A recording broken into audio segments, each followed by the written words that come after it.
Анх хэлэхэд бол яг хийж болмоор санагдсан л та. Яг хийж эхлэж байхдаа бол нэлээд зүрх өгсөн.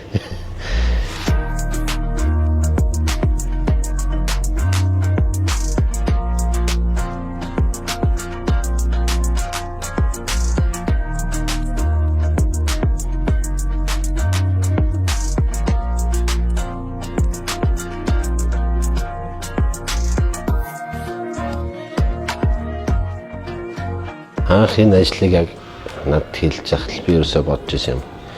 Энэ хүн сонсоход зүгээр нэг шулуун байдал гэж боддог байхгүй. Тэгэхээр энэ 45 метрийн урт удахад 4 метр дээс ч ингээд даавар ингээд ханаж явагддаг. Тийм болохоор ингээд за энэ дээр нэгдүгээр туршлагатай хүн байх хэрэгтэй. Тэгээд туршлагатай хүн гэдэг одоо манай багш. Хус дизайн ангийн багш манай цацаа багш байна. Хамгийн түрүүнд талбайд орж ирэл. За багш л энийг хийж чадна гэсэн бодлол орж ирсэн. За багш л энийг хийх ёстой гэдэг л би багш руугаа зүтгүүлээл.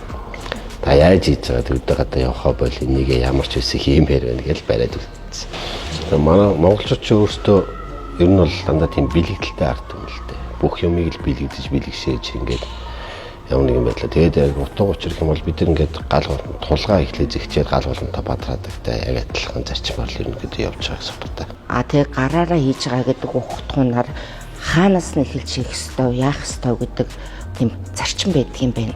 Тэсэндээ одоо энэ өөрөө соён бүсэг маань одоо өндөргийн зан үзрийн зохиосон өөрөө соён дээгүүлж гарч ирсэн гэдэг утгатай. Тэр зохиосон үсгийнх нь одоо анхны тэмдэгтэн гэж үздэг шүү дээ.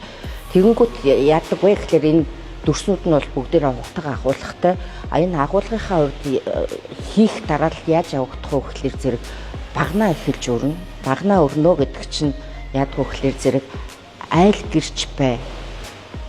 Улс оронч бай. Одоо нэг багна тий одоо гэр бол багн дээрээ тулж байдаг гэдэг утгаараа багнаасаа эхэлж хийгдээд дараа нь доторх одоо нэг элементүүдийг нь хийдэг.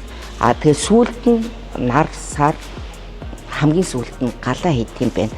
За галаа хийхдээ ерөнхийдөө нэг бүх юунуудаа далбаагаа хийгээд угсраад дууссан хойноо нэгсэндөө нэг бурхан бүтээхэд нэг мэлмээ амьдлуулна гэд хамгийн сүүлд нь мэлмээ амьдлуулдаг шиг хамгийн сүүлд нь галаа амьдлуулж гаргадаг. Далбаагаа оёхтой хүртэл яг тэр дарааллаар нь чадах ядгаар ингээд хийгээд. За энэ нэгээ төрүүлээд хийх ёстой. Энэ нэгээ дараа нь за энээсээ эхлээд ингээд хөөгээд. Тэгээ хамгийн сүүлд нь одоо багш маань ингээд галаа холбогоод ингээд сууж байна. Ерөнхийдөө соён бүгдийг босгочоод. Энэ урт нь 90 м, өргөн нь 45 м. Далбаа бол 3 хэсгээс бүрддэг. Улаан цэнхэр улаан гэдэг. Тэгээд яг энэ 3 хэсгээ тус нь гаргасж байгаа. Одоо тэгэл гадаа гаргаж байгаа л бид нэг том талбай дээр л холбож аянда тэгж нэгтгэх их санаатай ажлын дараалал хийж явж байгаа. 7 сарын 5-наас яг ажиллаа эхэлсэн. Тэгээд ерөөсөө наадмын баярын амралтууд чамраагүй өглөө 8 цагаас 8-аас 8 хооронд ирээд орой 10-10-аас гэж буучих. Тэгээ бөөнөр тэгж ажиллаж байгаад одоо ерөнхийдөө бол ажил ер нь нэлээд сайн болоорсон. Энэ хугацаанд бол амжих төлөвлөгөөтэй явж байгаа. Минь Монголын далбаа үрд мандан бадраг. Үндэсний бахархалд төрийн далбаагаар Гиннесийн амжилтыг хамтдаа шинжилцгээе.